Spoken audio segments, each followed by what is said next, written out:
Lei ha fatto una proposta che rivoluzionerebbe un po' anche le attività dei medici di base, ma anche le ricadute sulla popolazione, far passare le impegnative urgenti fino a 10 giorni attraverso i medici di base direttamente al CUP. È vero, il paziente ha bisogno di sentirsi preso in carica dal sistema.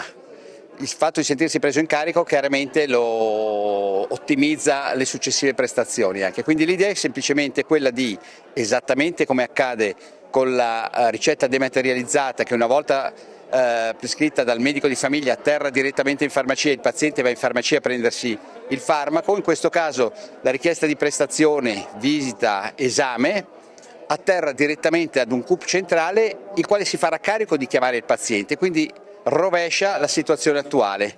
In questo caso abbiamo il beneficio che il paziente si sente preso in carico, come dicevo prima, e soprattutto dovrebbe migliorare il rapporto tra sistema sanitario e cittadino.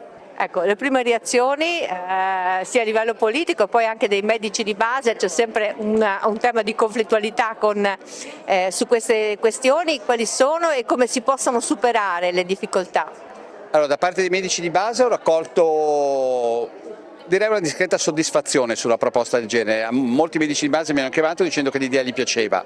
Chiaramente da altre forze politiche non ho raccolta la stessa soddisfazione, ma questo fa parte del gioco politico.